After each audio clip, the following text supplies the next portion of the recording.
आपका घर बन सकता है आपकी मौत का सबब। लोग जो भी जमा है ये हादसा होने के बाद जमा है, ये बनते वक्त जमा हो जाते, क्या ये होता? घर या फ्लैट खरीदते वक्त करनी चाहिए क्या क्या जांच पड़ताल? क्रैक्स हैं, प्लास्टर का उखड़ना है, सीपेज है, इस तरह की दूसरी चीजें साइंस नजर आने शुरू हो जाएंगे। इसमें 30-35 साल इसकी एज होती है। क्या है खस्ता हाल इमारतों की निशानियाँ? सिविल इंजीनियर के बगैर तामीरात इंतहाई खतरनाक। एक वजूहात नहीं होती है, इसके पीछे डिफरेंट वजूहात होती हैं और वो अचानक से जो है एक कोलैप्स आ जाता है बिल्डिंग में जिसका पता नहीं चलता। माहिरीन के साथ खुसूसी इंकशाफ। कराची डेवलपमेंट ज़ाब्ती अगर ठीक नहीं होगी, इसके अलावा कोई एक्शन नहीं लेगी तो शहर में ये धंधा चलता रहेगा, इसी तरह पोर्शंस बनते रहेंगे और लोग मरते रहेंगे। बिस्मिल्लाहिर्रहमानिर्रहीम, अस्सलाम वालेकुम। मैं हूं मुकर्रम कलीम और आप देख रहे हैं प्रोग्राम इनकशाफ। और इस वक्त मैं मौजूद हूं कराची गुलबहार कॉलोनी में। यहाँ पर एक घर मेरे सामने था जो अब ज़मीन बोस हो चुका है। ये मेरे पीछे एक घर था जो ज़मीन बोस हो चुका है। और सबसे अफसोसनाक बात यह है कि इसमें 27 कीमती जानों का ज़या हुआ।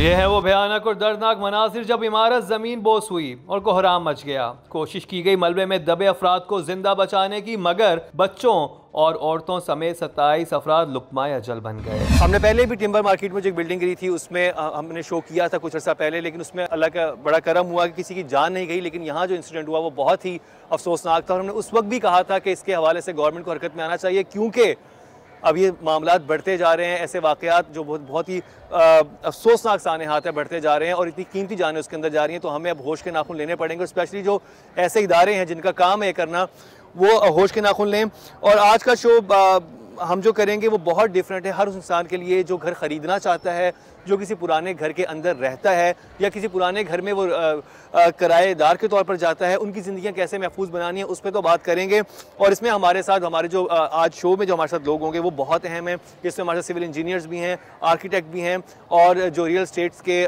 से जो ताल्लुक़ रखते हैं लोग वो भी हैं, बिल्डर्स भी हैं। आज का ये प्रोग्राम सिर्फ प्रोग्राम नहीं बल्कि जिंदगियां बचाने का मिशन है। घर से महफूज ठिकाना कोई नहीं, लेकिन यही घर कैसे मौत की वजह बन सकता है और कैसे बचना है ऐसी वजूहात से, यही है हमारा आज का प्रोग्राम। सबसे पहले मैं आपको यहाँ पर जो मेरे साथ एक खातून मौजूद हैं उनसे आपकी बात करवाना चाहूँगा, जिनका ये घर सामने मेरे है और वो देखते ही देखते ये तो बिल्डिंग ज़मीन बोस हुई लेकिन उस घर को बहुत ज़्यादा डैमेज कर गया और ये अभी एक धरने से उठ के आ रही हैं। और क्या इनके मुतालबात हैं, इन्हीं से बात करते हैं। अस्सलाम वालेकुम।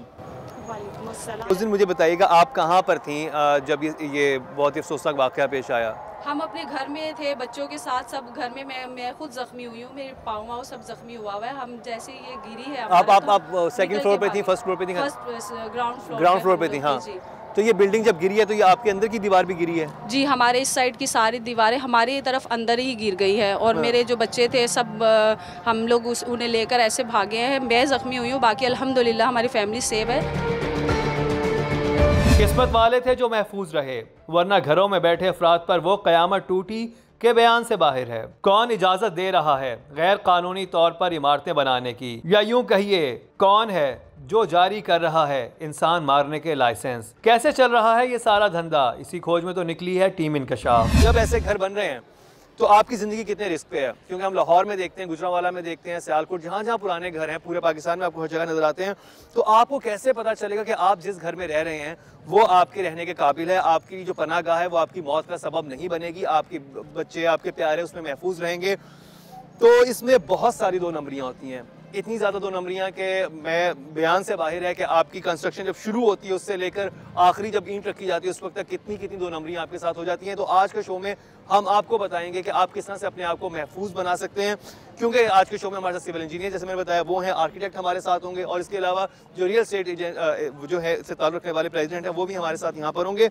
इन सबसे बात करते हैं और आपको बताते हैं कि कैसे अपने घरों को महफूज बनाएं। तो मैं सबसे पहले एहसन को कहूँगा कि एहसन आप प्लीज़ यहाँ पर आइएगा।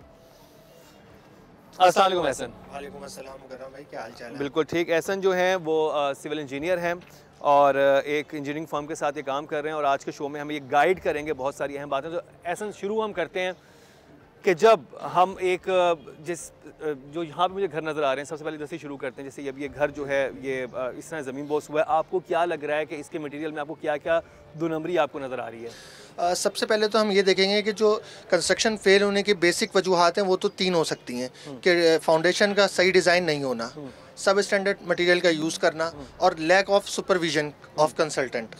तो इसमें मैं देख रहा हूँ कि सब स्टैंडर्ड मटेरियल इन्होंने यूज़ किया हुआ है। जैसे कि आप स्टील अगर दिखा सकें। ठीक है, हम यहाँ पर आके दिखा देते हैं। यहाँ पहुँचकर और हक़ाइक़ जानकर टीम इंकशाफ भी दंग रह गई, क्योंकि जिस तरीके से हुई इस कसीरुल मंजिला इमारत की तामीर चौंका देने वाला है वो इंकशाफ। आप कह रहे हैं कि पहले ये 2 फ्लोर की बिल्डिंग थी, सिंगल स्टोरी थी, और उसके बाद पिछले 10 साल में इन्होंने 5 मंजिल और बनाया। उसके बाद इन्होंने फर्स्ट बनाया, तो ये बिल्डर नहीं थे उस टाइम ना, टुच्चे लोग थे ये, छोटे मोटे लोग। जब अल्लाह ने इनको दे दिया तो इनके दिमाग में एक बात आई कि यार हम ये काम क्यों ना करें।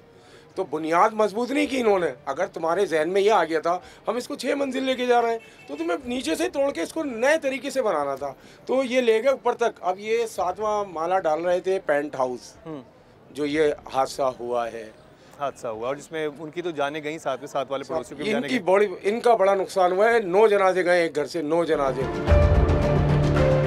जिस घर से 9 जनाजे उठे हों, अल्लाह ही जाने उस घर के बच जाने वाले मकीनों ने ये पहाड़ जैसा दुख कैसे बर्दाश्त किया होगा। सवाल यह है कि कब तक लोग यूं ही मलबे में दबकर जिंदगी की बाजी हारते रहेंगे? कैसे होगी ऐसे हौलनाक वाकयात की रोकथाम?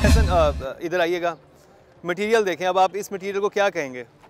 ये सब स्टैंडर्ड मटेरियल यूज़ किया हुआ है। सबसे बड़ी बात ये सरिया देखें आप, सरिया को ये देखें, सब स्टैंडर्ड मटेरियल यूज़ किया हुआ है। और जब ग्राउंड प्लस 6 की अगर आप बना भी रहे हैं तो कम से कम इसको प्रॉपर डिज़ाइन होनी चाहिए फाउंडेशन। जैसे कि रिहायशी ने बताया कि ये जो डिज़ाइन की गई थी ग्राउंड प्लस 1 के लिए की गई थी। जैसे कि मैंने आपको बताया कि सबसे बड़ी जो वजह है वो फाउंडेशन का फेल होना है। तो इसकी वजूहात ये है कि ग्राउंड प्लस 1 के लिए इंटेंड हुई थी और इस पर ग्राउंड प्लस 6 बना दी गई, तो जिसकी वजह से ये हादसा पेश आया। और दूसरी नहीं, आप अगर सरिया को देखें, ये क्या एक आम आदमी कैसे समझ?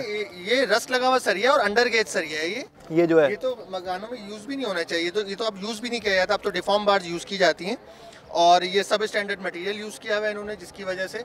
और कॉलमों के अगर मैं आपको साइज़ दिखा सकूं यहाँ के भी और इस मकान के भी दिखा सकूं, तो आप 4-4 इंच के कॉलम डाले हुए और ग्राउंड प्लस 2 बनी हुई है। तो ये तो वैसे ही मुझे ऐसा लग रहा है कि ये भी, इसका भी कुछ पता आता नहीं है कि कुछ भी हो सकता है, क्योंकि ये सब स्टैंडर्ड कंस्ट्रक्शन हुई हुई है। तो और ये इसका आपको देखें फाउंडेशन के कॉलम नज़र आ रहे हैं। हाँ, सब स्टैंडर्ड कंस्ट्रक्शन का जिम्मेदार तो पहली तो बात है कि वो ठेकेदारी निज़ाम जो चल रहा है हमारे यहाँ अभी से, क्या ठेकेदार कौन होता है? मिस्त्री एक्सपीरियंस होता है तो वो ठेकेदार बन जाता है। कौन है कितना कसूरवार? आज के प्रोग्राम में होंगे कई चौंका देने वाले इंकशाफात। आपका नाम? मेरा नाम रियाज अहमद है, प्रोफेसर फर्रुख उस्मान का बड़ा भाई हूँ। अच्छा, सिविल इंजीनियर हूँ। जी। आप खुद भी इंजीनियर हैं?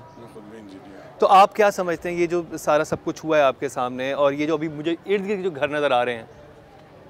देखिए सर, SBCA हर दफ़ा आई है यहाँ पे, छत के वक्त भी आई है, हर छत पे आई है और सिर्फ हिस्सा लेके गए अपना। और कितना हिस्सा लेते हैं ये सिंध? देखिए मुख्तलिफ है, अगर बिल्डर है तो वो 9 लाख भी देता है एक छत के, 8 लाख भी देता है, 7 लाख भी देता है। तो यानी आप ये बता रहे हैं कि सिंध बिल्डिंग कंट्रोल अथॉरिटी वाले जो हैं वो खुद आते हैं?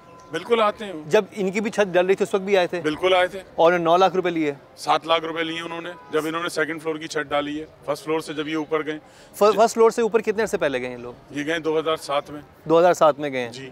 तो आप तो खुद, आप सामने मुकीम थे? मैं सामने मुकीम था। SBCA ने आके इनकी छत तोड़ी है। अच्छा, तोड़ी है पहले? बिल्कुल, पहले तोड़ी है, आधी पीछे की तोड़ दी थी, उसके बाद और सेकंड फ्लोर ही तोड़ दिया था इनका? 3rd फ्लोर तोड़ दिया था इनका। ठीक है। फिर इन्होंने 13 लाख रुपए दिए। अच्छा। फिर उन्होंने आगे एक छत डाली, फिर चौथी छत डाल रहे थे, तब वो आए, तब 3 लाख रुपए लेके गए। हर छत पे SBCA पैसे लेके गई है। ऐसा नहीं है कि SBCA को मालूम नहीं है कि फाउंडेशन क्या है, ना ऐसा भी नहीं है कि उन्हें ये नहीं मालूम कि सब स्टैंडर्ड मटेरियल यूज हो रहा है। जब हमें नक्शा पास करके दिया जाता है, उसके लीजेंड में हमारी तमाम चीज़ें मौजूद होती हैं। अच्छा, आप अहले इलाका और आप सबसे ज़्यादा मुतासिर भी आपकी फैमिली हुई है इस सारे इंसिडेंट में, बहुत ही अफसोसनाक वाक़े में, और आप खुद लर्नड पर्सन हैं, आप इंजीनियर हैं, और आप एक देख रहे हैं कि एक ऐसा इलाका जहाँ पर 1+2 से ऊपर की इजाज़त कानूनन है ही नहीं, और अगर कानून के रखवाले खुद पैसे लेके जा रहे हैं और बना रहे हैं, तो क्या अहले इलाका का ये वो नहीं बनता था कि आके उनको मना करते कि भाई? पुलिस आती थी, उनको बिरयानी खिलाई जाती थी बेहतरीन सी, और फिर उनकी जेब में नोट डाले जाते थे, वो चले जाते थे, खत्म। किसने कितना माल बनाया, किस किस ने इंसानी जानों से खेलने की दी इजाजत, क्या मरने वालों की तादाद 27 से ज्यादा है, क्या छुपाए गए आदादो शुमार, मुतासरा फैमिलीज ने किए क्या इंकशाफात, घर खरीदते वक्त करनी चाहिए किस किस चीज की जांच पड़ताल, प्लम्बिंग सिस्टम में खराबी हो सकती है किस कदर खतरनाक, ये सब दिखाएंगे आपको, लेकिन एक शॉर्ट ब्रेक के बाद।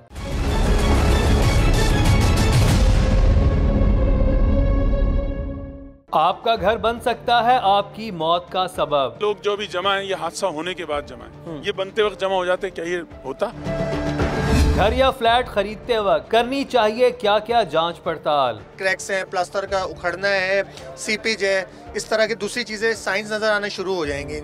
इसमें 30-35 साल इसकी एज होती है। क्या है खस्ता हाल इमारतों की निशानियाँ, सिविल इंजीनियर के बगैर तामीरात इंतहाई खतरनाक। एक वजूहात नहीं होती है, इसके पीछे डिफरेंट वजूहात होती हैं और वो अचानक से जो है एक कोलैप्स आ जाता है बिल्डिंग में जिसका पता नहीं चलता। माहिरीन के साथ खुसूसी इंकशाफ। कराची डेवलपमेंट ज़ाब्ती अगर ठीक नहीं होगी, इसके अलावा कोई एक्शन नहीं लेगी तो शहर में ये धंधा चलता रहेगा, इसी तरह पोर्शंस बनते रहेंगे और लोग मरते रहेंगे। जावेद साहब की बिल्डिंग थी ये? जावेद साहब की। तो आप लोगों के अभी ऐसा हुआ कि आपको कोई बीच में नाचाकी हुई हो? आप कई दफा हुई है पुलिस और इसी बात पे कि आप इसी बात पे कि आप ये जो लेके जा रहे हैं, देखिए जब इन्होंने चौथी मंजिल डाली थी तो इनकी बिल्डिंग में क्रैक्स आना शुरू हो गए थे। अच्छा। क्योंकि इनके प्रोजेक्शंस थे 4 फीट के। हाँ। 4 फीट के ऊपर डिजाइनिंग के चक्कर में इन्होंने मजीद लोड बढ़ा दिया था।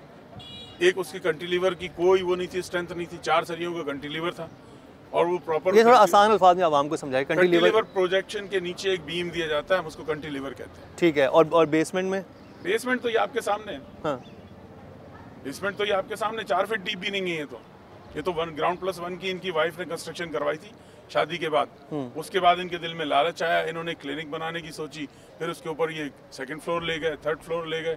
उसके जब इन्होंने 2nd फ्लोर से ऊपर गए हैं, SBCA बार-बार आई है, पुलिस भी बार-बार आई है बुलाने पे। तो आप क्यों खुद मुतासिरीन में से आप सबसे कसूरवार किसको समझते हैं, जावेद साहब को या SBCA को?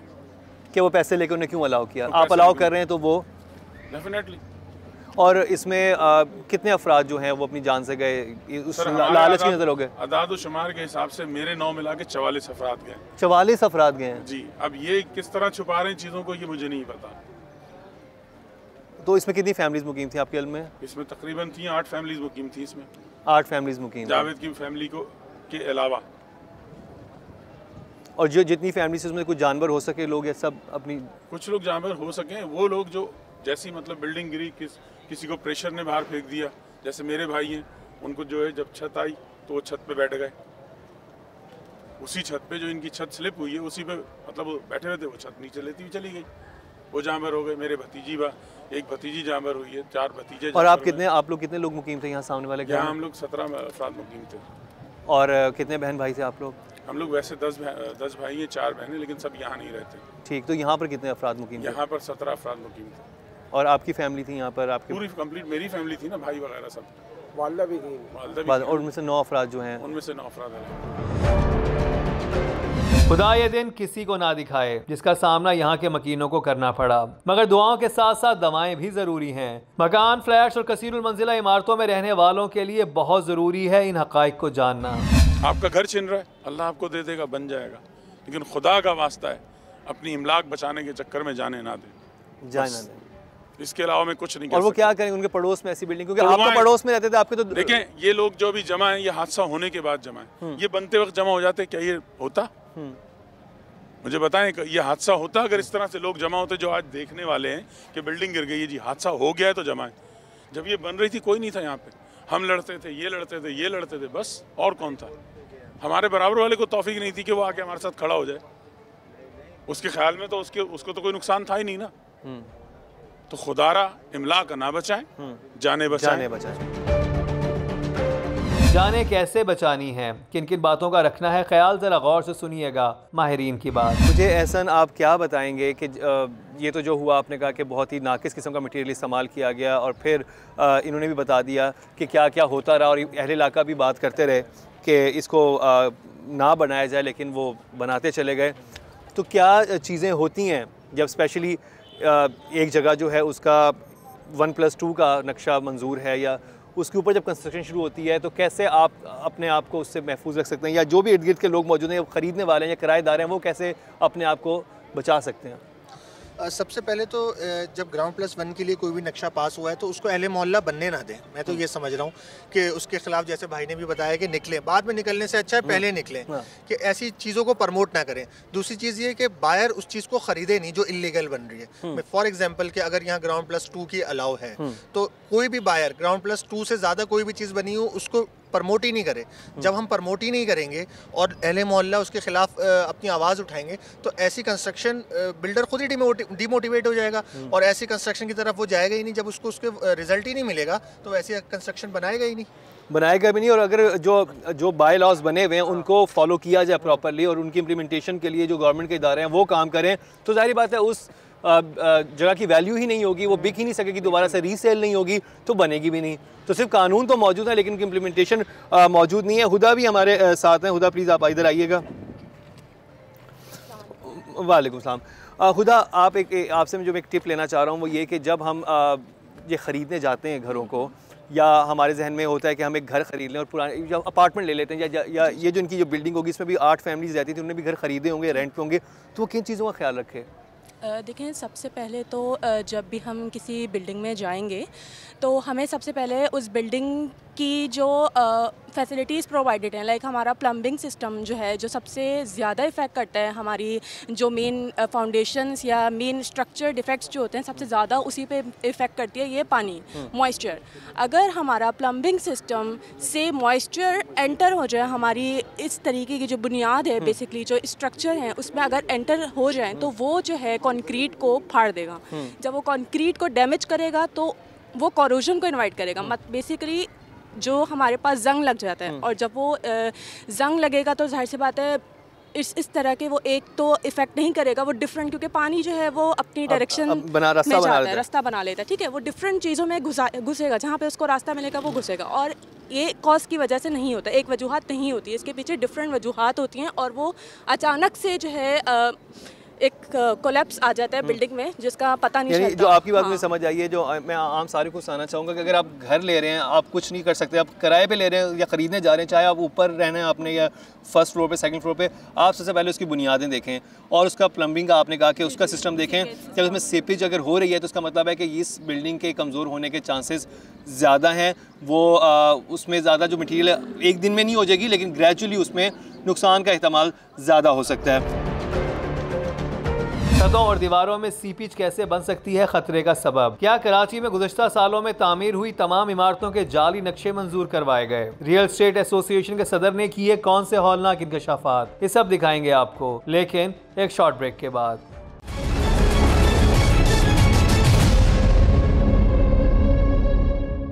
आपका घर बन सकता है आपकी मौत का सबब। लोग जो भी जमा है ये हादसा होने के बाद जमा है, ये बनते वक्त जमा हो जाते, क्या ये होता?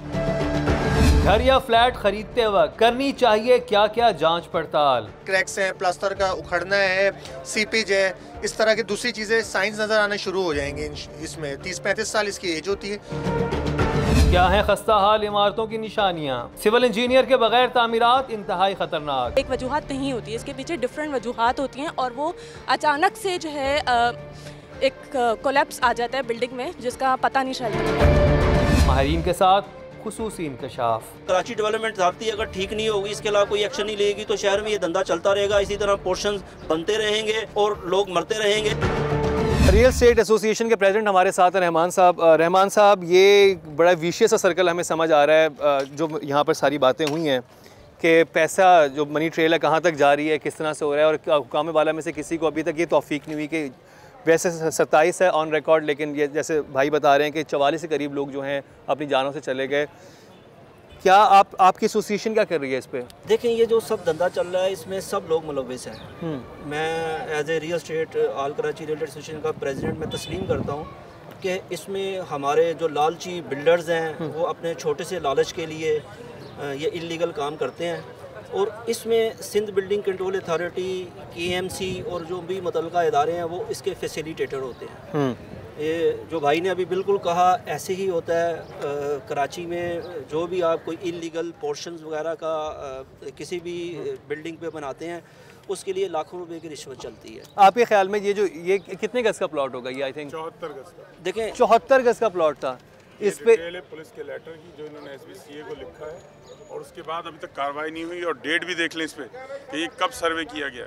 74 गज का ये प्लॉट था, यानी कितने अगर पंजाब के हिसाब से देखा जाए तो तकरीबन 3 मरले का प्लॉट है। 3 मरले के ऊपर आपने 6 मंजिलें आपने बना दी हैं और अलाउ भी किया गया। जारी बात है अगर वो बिके हैं तो प्रॉपर पेपर वर्क हुआ होगा, उसको लीज किया गया, चीज़ें की गई हैं, तो किसकी जेब में पैसे गए, वो क्यों नहीं पकड़े गए लोग?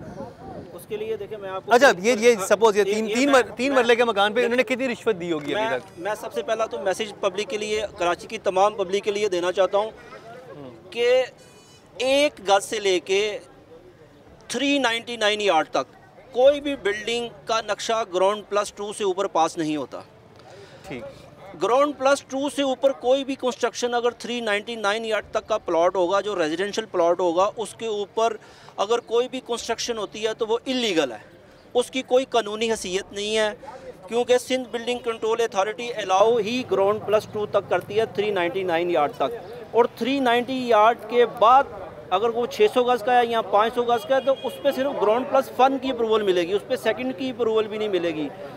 तो सबसे पहले तो मैं पाकिस्तान और कराची की पब्लिक को अवेयर करना चाहता हूं कि आप कोई भी बिल्डिंग या कोई भी पोर्शन या कोई भी चीज़ ख़रीदें तो उसकी पहले वेरिफिकेशन करें कि इसका अकॉर्डिंग टू दी लॉ नक्शा पास है कि नहीं है, और ग्राउंड +2 से ऊपर तो पास ही नहीं हो सकता।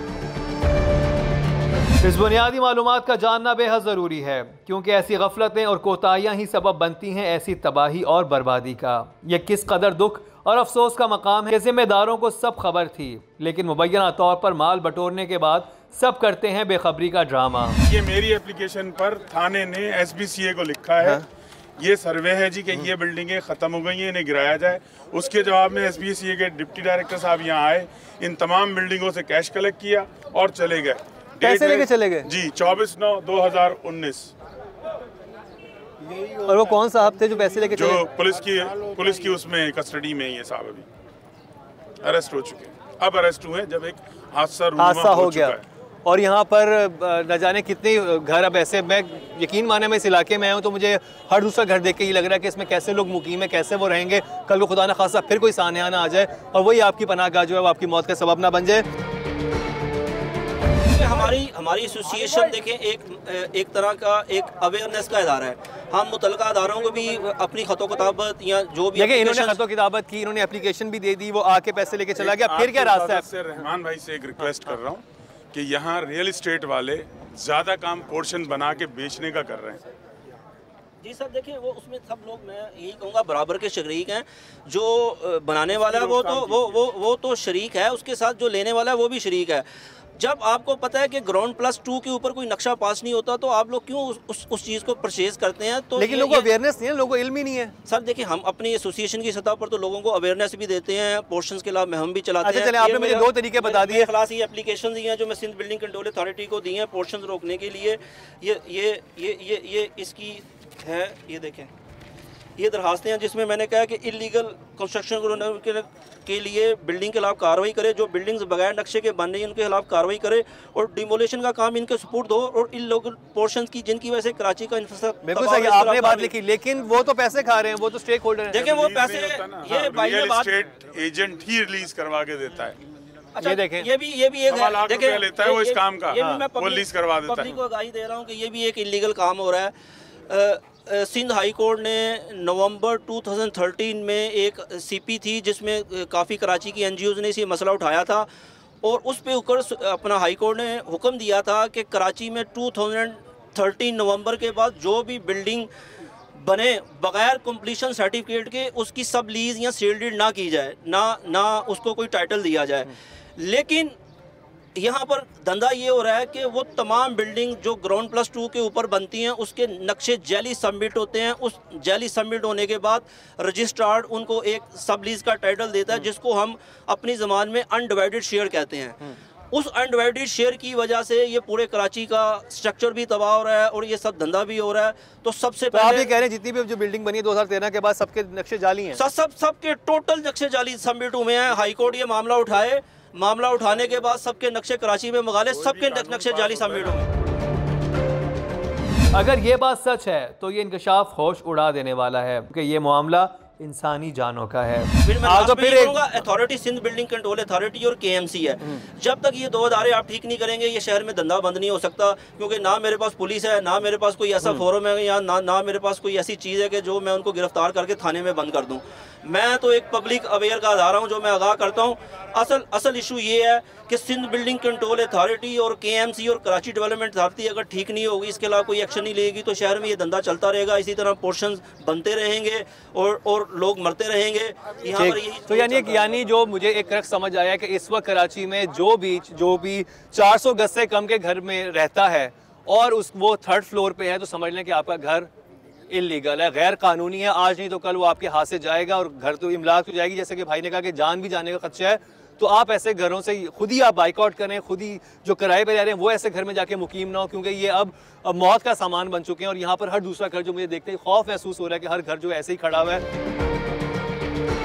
क्यों खतरा बढ़ गया है? पाकिस्तान में तामीर होने वाले घर और इमारतों की उम्र कितनी होती है? ठेकेदार से घर तामीर करवाते वक्त सिविल इंजीनियर को इस तामीराती प्रोजेक्ट में शामिल ना करना हो सकता है इंतहाई खतरनाक। किन वजूहात की बिना पर किसी भी इमारत का कम हो जाता है अरसा हयात, ये सब दिखाएंगे आपको, लेकिन एक शॉर्ट ब्रेक के बाद।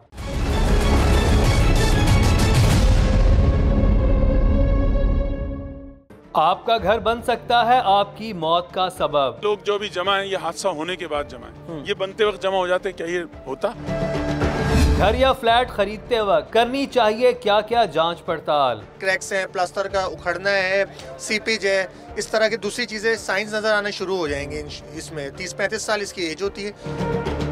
क्या है खस्ता हाल इमारतों की निशानियाँ? सिविल इंजीनियर के बगैर तामीरात इंतहाई खतरनाक। एक वजूहात नहीं होती है, इसके पीछे डिफरेंट वजूहात होती हैं और वो अचानक से जो है एक कोलैप्स आ जाता है बिल्डिंग में, जिसका पता नहीं चलता। माहिरीन के साथ खुसूसी इंकशाफ। कराची डेवलपमेंट अथॉरिटी अगर ठीक नहीं होगी, इसके अलावा कोई एक्शन नहीं लेगी, तो शहर में ये धंधा चलता रहेगा। इसी तरह पोर्शंस बनते रहेंगे और लोग मरते रहेंगे। मटीरियल में क्या क्या चीज़ें इस्तेमाल होती हैं उस पर भी हमें बात करनी है। ये सारी बात तो हमारी हुई। खुदा आप भी प्लीज़ इधर आ जाइएगा, क्योंकि ये बहुत ज़रूरी है कि जब हम रह रहे होते हैं घर में, क्योंकि जो वो सीधा घरों में रह रहे हैं उनके हर दिल में यही खदशा आता होगा कि खुदा ना खासा ये बिल्डिंग हमारे पे ना गिर जाए। मैं ऐसा आपसे जानना चाहूँगा कि जो पाकिस्तान में एक जो घर बनता है, जो हमारे एवरेज जो हमारे बिल्डर्स बनाते हैं, उसकी उम्र क्या है?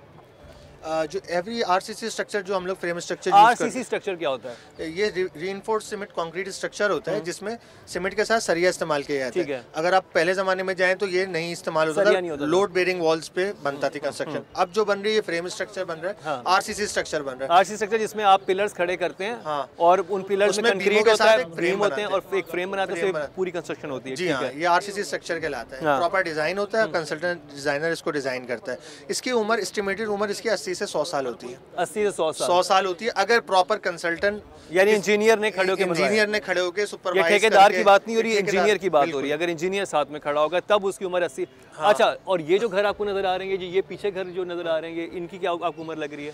इनकी उम्र तो ये तो अभी ही, इनकी तो उम्र अभी ही ऐसा लग रहा है कि ये पता नहीं कितने साल पुराने हो गए। हालांकि इनको मैं समझता हूँ बने हुए 10-15 साल ही हुए होंगे।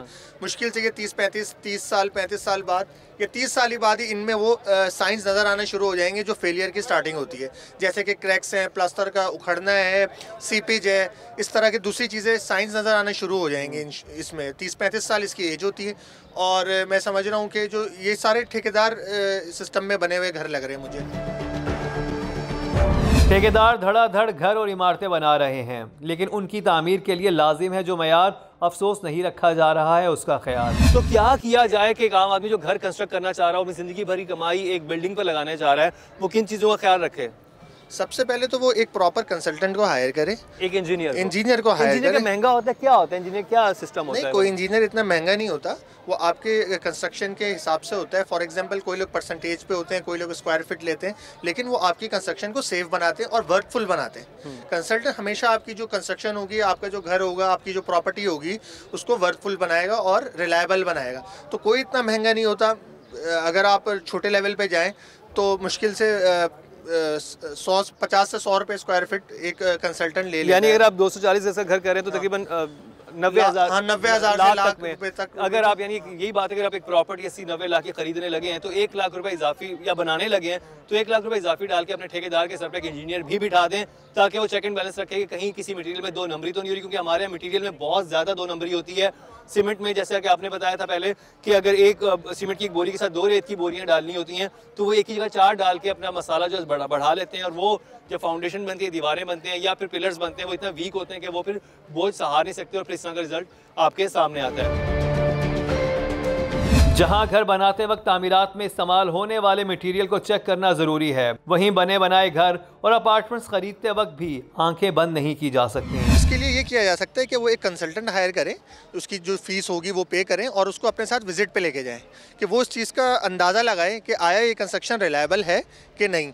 और जब वो कंस्ट्रक्शन आप शुरू में ना दें उसको, आप 3-4 जगह विजिट करवाएं, जब फाइनल हो जाए आप उसकी जो तय करदा फीस हो वो दीजिए। ये बात सही में समझ आए कि आप एक इंजीनियर या स्ट्रक्चरल इंजीनियर जो होता है उसको आप उनसे बात करें, एक डील बनाएं कि भाई मैं आजकल घर खरीदने की कोशिश कर रहा हूँ, या जो भी पुराना घर जैसा भी आपको चाहिए लेने लगे हैं, तो उसको आप साथ लेके जाएं अपने विजिट पे और कहेंगे जो भी मेरा घर डन होगा तो मैं 25-30 हज़ार जितने भी बनते होंगे मैं उसको दे दूंगा, तुमने से मुझे ओके का वो देना है कि ये घर मैं लूँ या ना लूँ। माहिर का साथ होना ज़रूरी है, क्योंकि ठेकेदार और हत्ता के खुद मालिकान आजकल जिस तरीके से करवा रहे हैं तामीरात, इंतहाई ख़तरनाक है उनका तरीक़ाकार। यहाँ पर बेतहाशा ऐसी बिल्डिंग्स हैं जो कि इलीगल बनी हैं और जितने छोटे छोटे प्लॉट से बनी हुई हैं आप देखेंगे तो हैरान रह जाएंगे। जो अहले इलाके हमारे साथ चल रहे हैं इस वक्त दिखाने के लिए कि सिर्फ इसी गली में आगे जाके देखेंगे तो कितने बड़े बड़े घर आपको जो हैं नज़र आएंगे, छोटे छोटे प्लॉट से बने हुए।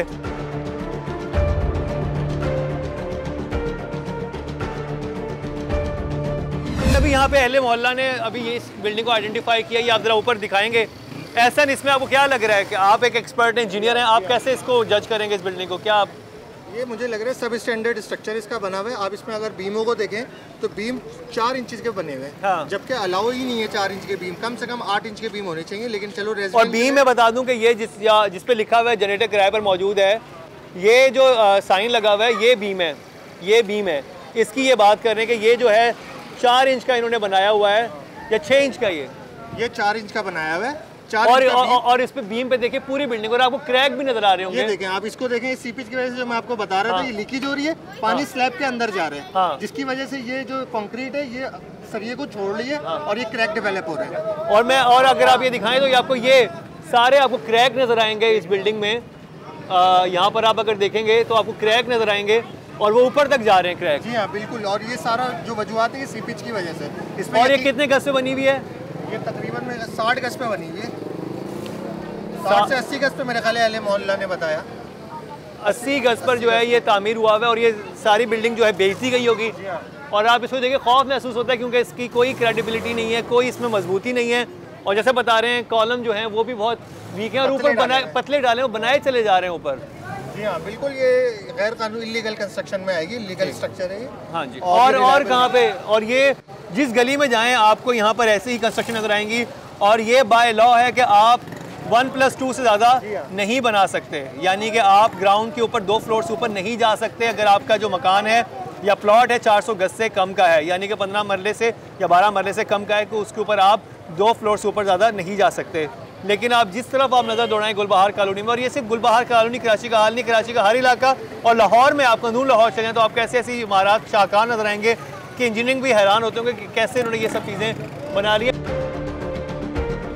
यही वो इमारतें हैं जो सबब बनती हैं जानी और माली नुकसान का, और तबाह बर्बाद हो जाते हैं ख़ानदान। हर जगह बेहिस्सी और गफलत का मुजाहरा है। तहम टीम इंकशाफ ने आज के प्रोग्राम में कोशिश की इन तमाम मसाइल को उजागर करने की। यानी कि ये 2 तरफा काम होगा, एक तो हमें अपने आप पर काबू रखना होगा, हमें लालच नहीं करनी होगी, और दूसरा हमें एक जो आज के शो में मुझे समझ आई है कि जब आप घर कंस्ट्रक्ट कर रहे हो या आप खरीदने जा रहे हो या आप इवन किराए पे भी ले रहे हो और आपको हो कि ये पुरानी जो है बिल्डिंग है, पुरानी तामीर है, तो आप किसी कंसल्टेंट को लेके जाएं, आप किसी स्ट्रक्चर इंजीनियर को अपने साथ लेके जाएं। आपको आराम से आपको इंटरनेट पे ऐसे अफराद मिल जाएंगे, गूगल पे मिल जाएंगे, जो कि आपको बता सकेंगे, कंसल्टेंट जो थोड़े से पैसे आपसे चार्ज करेंगे लेकिन आपको ये बता देंगे आपको इस घर को खरीदना चाहिए नहीं चाहिए, वो क्या क्या तरीके होते हैं। वो तो आज के शो में हमने आपको बताया कि किस तरह से आप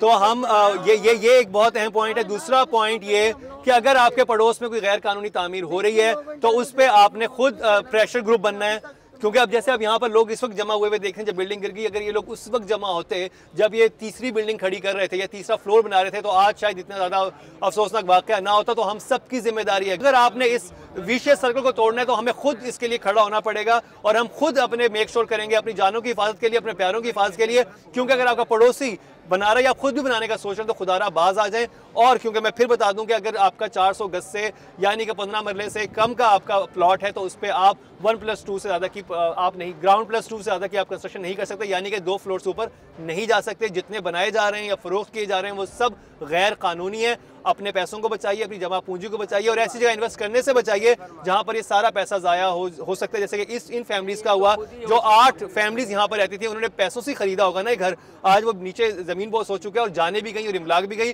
तो इसमें बहुत आपको अक्लमंदी का मुजाहरा करना है। कोई भी आपने घर बनवाना है या आप अगर आप खरीदने जा रहे हैं तो अपने साथ कंसल्टेंट ज़रूर रखिए, इंजीनियर ज़रूर रखिए, क्योंकि वो आपको सर्टिफिकेट जो है वो देते हैं जिससे आपको पता चलता है कि आपकी बिल्डिंग जो है वो मजबूत है। और उसके अलावा जैसे ये हमारी बहन बता रही हैं कि इस वक्त जो कंडीशन है इर्द गिर्द के घरों की, उनके लिए कुछ किया जाए, उनके ज़ख्मों पे मरहम रखा जाए, जो जिनकी जानें जा चुकी हैं उनके लिए कुछ किया जाए। वो फैमिलियाँ दरबदर हो चुकी हैं क्योंकि उनमें से कुछ अफराद ज़िंदा बचे हैं, कुछ जो हैं वो अल्लाह ताला को प्यारे हो गए हैं। ऐसे ही इनका ये है कि पूरा घर जो आप सामने तबाह हाल देख रहे हैं कि इन्होंने कहा कि 1 हफ्ता हो चुका है और ये धरना दे रही हैं। उस्ताद हैं ये, एक दिन ज़िंदगी भर जो है हमारे नौजवानों के, हमारे बच्चों को पढ़ाने में इन्होंने सर्व की और आज ये किस कस्मापुरसी की हालत में यहाँ पे खड़ी है कि इनके पास रहने की जगह नहीं है।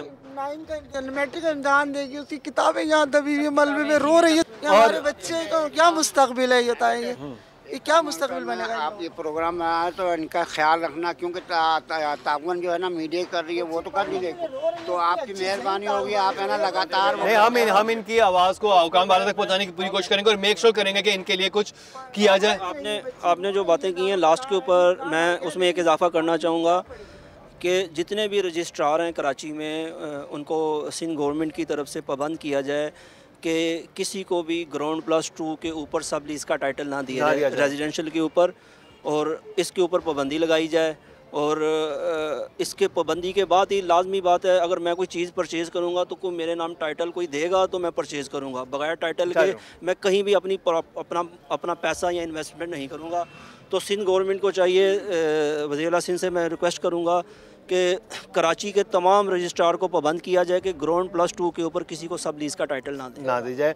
और फिर यही बात है कि लालच में ना पड़े, चाहे वो आपका अपना घर हो या मुतल्लिका इदारे हो, कोई लालच ना करे, क्योंकि ये बात याद रखिए हम इस दुनिया में बहुत कम अरसे के लिए हैं और यहाँ से हमने चले जाना है। और एक बात और जहन नशीन कर लीजिए कि कफन में जेबें नहीं होती हैं, आप कोई पैसा अपने साथ नहीं लेके जाएंगे। जैसे आप इस दुनिया में खाली हाथ आए थे खाली हाथ ही जाएंगे। तो अपना अपने प्यारों का ख्याल रखिए और प्लीज़ जब भी आप कोई चीज़ ख़रीद रहे हो या आप कंस्ट्रक्शन के लिए बनवाना लगे हों तो अपने साथ कोई पढ़ा लिखा कंसल्टेंट ज़रूर रखें, सिर्फ ठेकेदार पे भरोसा ना कीजिए, नहीं तो फिर बाद में ये सब कुछ हो सकता है। इसी के साथ ही टीम इंकशाफ और मुकरम कलीम को दीजिए इजाज़त, लेकिन देखना ना भूलिएगा हमारा अगला इंकशाफ।